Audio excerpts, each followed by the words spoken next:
Hi everyone, and welcome back to EcoPsych EXP, the place where we journey into the intersections of psychology, nature, and media. I'm Casey, and today we're diving down to the bottom of the sea, into the ecopsychology of Bioshock's Rapture, a setting that has haunted and captivated players for years. We'll explore not only the game's philosophical themes and story, but also dive into what happens to the human mind when it's so fundamentally isolated from the larger world, submerged beneath the ocean's dark surface and locked into a rigid artificial society. What did Rapture do to its residents, psychologically and ecologically? How does Bioshock reflect our own relationship with nature, technology, and society? Before we begin dissecting, let's take some time to set the stage. Bioshock was developed by Irrational Games and released in 2007. The game's storyline, aesthetic, and philosophical exploration marked it as a genre-defining title that brought depth to what might otherwise be seen as a standard first-person shooter. The story starts in 1960, with our protagonist Jack stranded after a plane crash over the Atlantic Ocean. Swimming through the wreckage, Jack finds a mysterious lighthouse in the middle of nowhere. Inside, he descends in a bathysphere, a small spherical submersible that takes him deep beneath the ocean to Rapture, a hidden city built by a man named Andrew Ryan.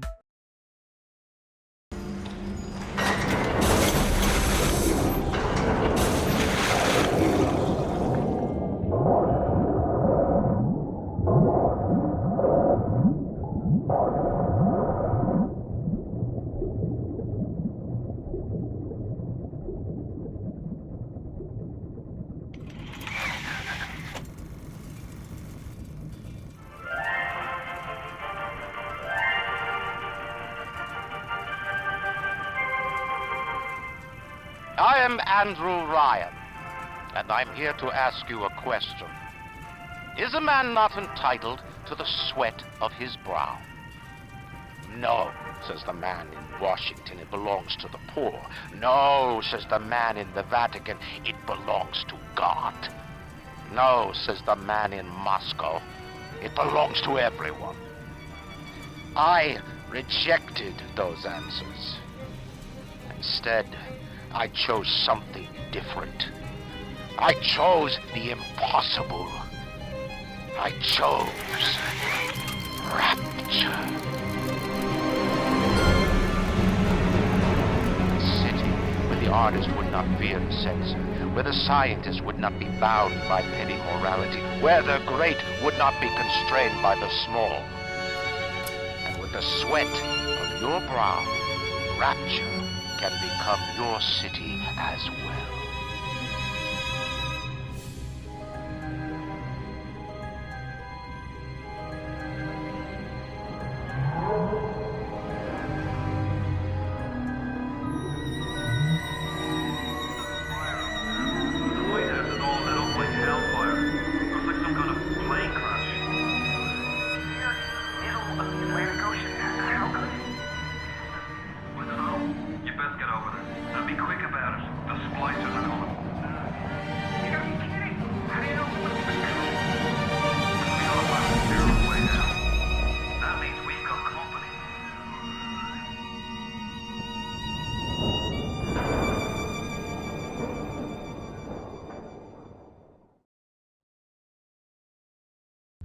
Andrew Ryan envisioned Rapture as a utopia, a place where the best minds in society could thrive without being constrained by government, religion, or moral limitations.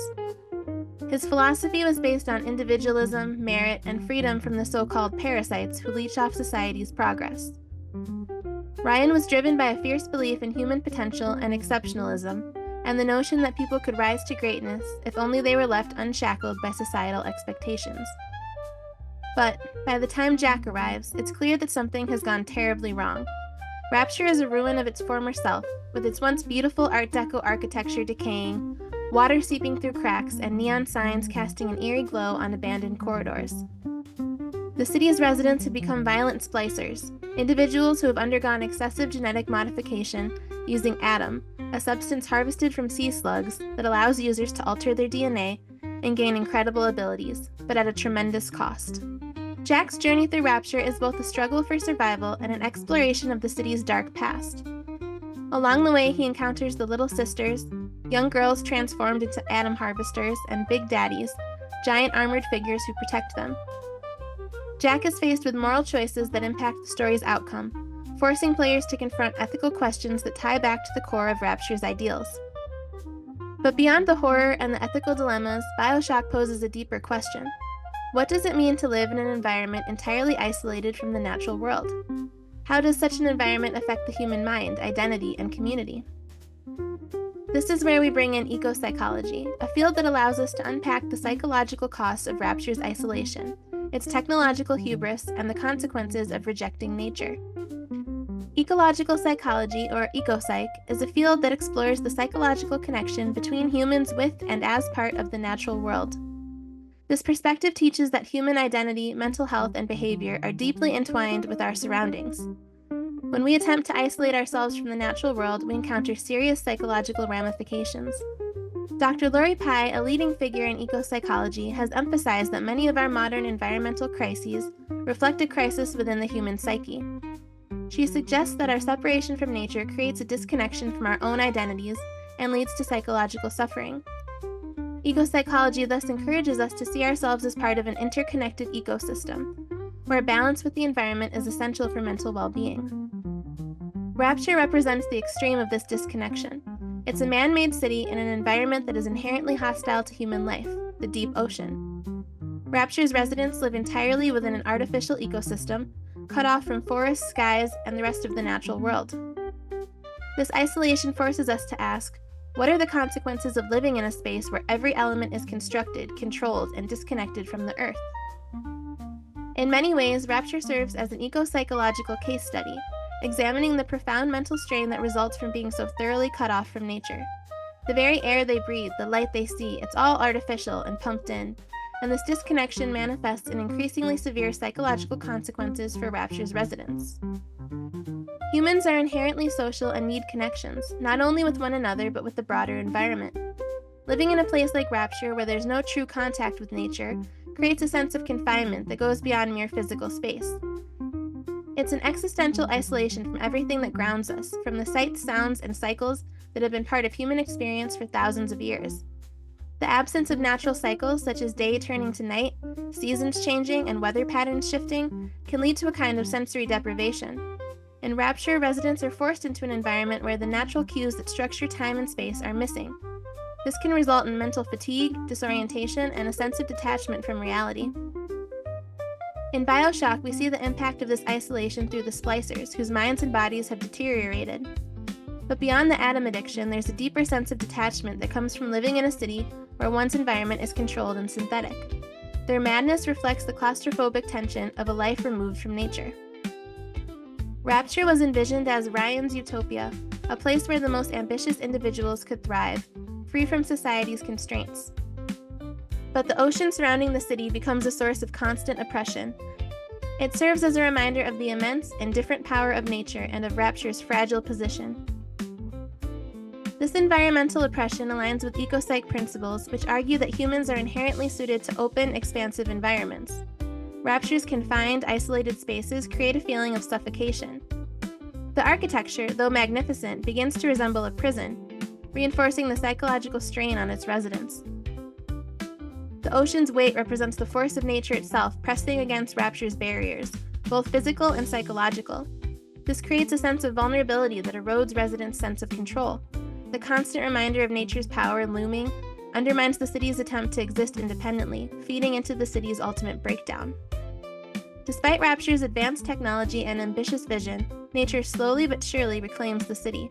The ocean is unstoppable. It seeps through cracks, erodes structures, and reclaims spaces that humans tried to make their own. In Bioshock, the ocean becomes more than just a setting. It's a symbol of nature's power and resilience. This reclamation serves as a poignant reminder of nature's strength and the futility of trying to escape its reach. Ecopsych posits that attempts to control or dominate nature often backfire, as nature has ways of reasserting itself. In Rapture, the ocean's slow invasion is a manifestation of this idea, a quiet but powerful reminder that humans are ultimately part of nature, whether we choose to acknowledge it or not. Rapture's gradual submersion also symbolizes the psychological consequences of attempting to live outside the natural order. Residents who once felt powerful and free now face the reality of their own impermanence. The ocean, an unyielding force, reminds them of their fragility and the futility of trying to escape their place. The city was designed to be a sort of paradise, but also a form of escapism, a way to avoid the responsibilities and realities of living in connection with the world around us. Ecopsych suggests that when we seek to escape from nature, we're not just rejecting the outside world, we're rejecting parts of ourselves.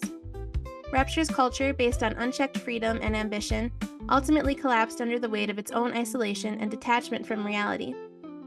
This theme of escapism, seeking to create a world outside the natural order, echoes through every part of the city's downfall. Rapture's residents, who once saw themselves as pioneers, ultimately face the consequences of their isolation. Without the grounding influence of the natural world, they lose their empathy, their stability, and ultimately their sanity. The illusions of freedom and control dissolve, leaving behind only chaos and ruin. Ultimately, Rapture's story serves as a cautionary tale, a reminder of the dangers of disconnection from nature and the world around us. The ocean, a symbol of nature's indomitable strength, slowly reclaims the city, erasing human ambition and hubris. For us, Rapture offers lessons on the importance of maintaining a connection to nature, a reminder that we are part of a larger system that we cannot fully control. As we look at Rapture's collapse, we are forced to reflect on our own world, on our own attempts to live outside of nature, and on the costs that come with it. Thank you for joining me on this exploration of Rapture's ecopsychology.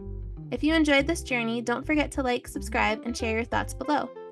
I'd love to hear how Bioshock impacted you and what lessons you took from Rapture's story. And remember, a man chooses, a slave obeys. Thanks for being a part of this little ecosystem. Until next time.